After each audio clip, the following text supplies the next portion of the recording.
a little bit, and I take you to Ferdinand Omanyala, a guy that has been very, very instrumental.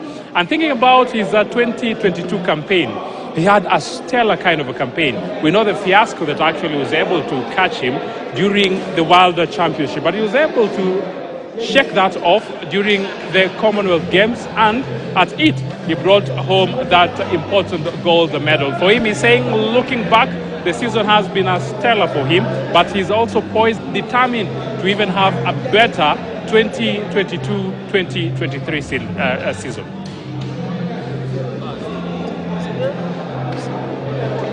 22 season for you. It's been great. We achieved all like 90% of the goals that we set, and I'm happy about it. Nothing to complain about. Yeah, it was a great season, I must say. I want to take you back to, the fans. This connection you have with the Kenyan fans and Kenya as a whole. How do you take that? And, does it come with some pressure?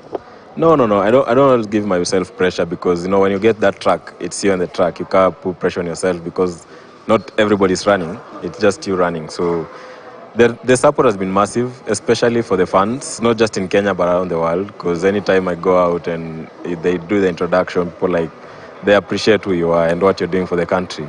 So it's something that always gives me the hype and makes me run faster. Yeah. Right now you are from you've taken a short span of time to become a global star. Did you see that happening in such a short time, having in mind that already before that you put in so much time to get to where you are? I knew the time is coming, but I never knew it was coming that fast. I knew one day I'll be a star, but I never had this in mind. But everything happens for a reason, and God has a way of making things work. So some things I can't explain. It's just it's God's miracles. Yeah. Yes, so today we witnessed you being awarded the Sports Journalists Association of Kenya, Sports Personality for the month of August. You've won it this year now. You won it last year. I mean, it's become every year this has to come to your closet. This award every year should be coming to your closet. What do you have to say about that? It's an appreciation, and it shows that people are watching what I'm doing, and it's something that is really enticing and making people happy. And thanks to SJAC and LG for the award. I mean, this is my second one.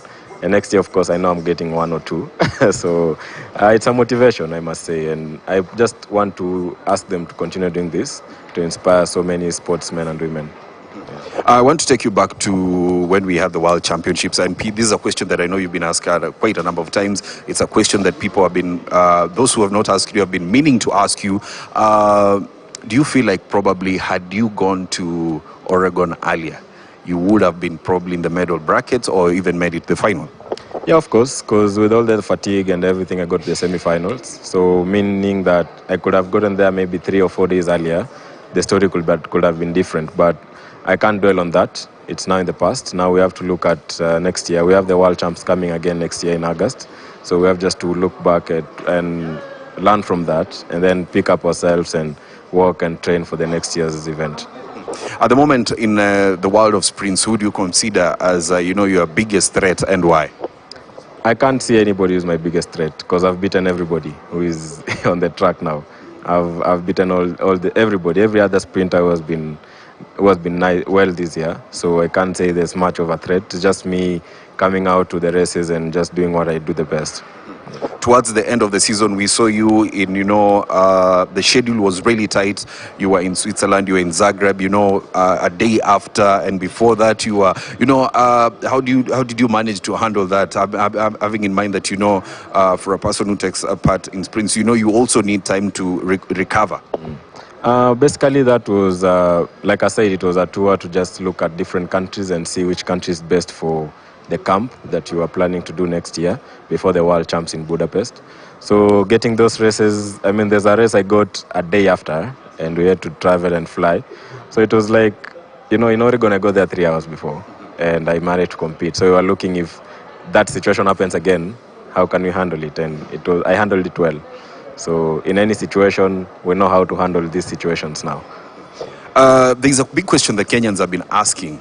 Why are you not on the Diamond League? Yeah, this year I missed like 4 because of the championships, the African Champs and the Commonwealth Games. Again, they were colliding.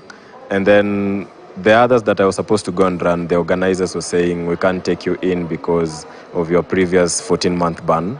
So I thought that was a bit of discrimination, but it's their event. You can't come and dictate what they have to say. So yeah, but next year I really hope that I'll get chances to participate in the Diamond Leagues. So next year, of course, this year is coming to an end. Next year, where should Kenyans expect to see you? First of all, my main aim in the first part of the year is to take the 4x1 relay team to the Olympic Games, because we're having the World Relays in China next year. And when you get the finals, that means we've qualified for the World Champs and the Olympic Games in 2024. So that's the main aim for me, to push that 4x1 team to get to the Olympic Games. And then later on, we have the All African Games. I'm going to win that one again, because it comes after 4 years. And then I think 10 days later, we'll have the World Championships. That's the ultimate what we'll be working for next year. We're not going anything less than a gold. We're going to win that one. And then the Diamond League Finals. I'm really looking forward to winning my first Diamond League Finals next year. You've spoken about the 4x100, relay team. That's my last question. How is the future for that team? It's a very good team, because you remember at the Commonwealth Games, at the semi-finals, we ran a 38.9, which is the current national record. And it was a semi-final because for me, I never put in 100% effort, because I knew just the moment was to qualify for the finals. But the finals, you know what happened. The stick never went around. So it's a very formidable and promising team. And the most important thing now, the biggest task we have next year is at the World Relays. So I believe at the World Relays are going to do very great things.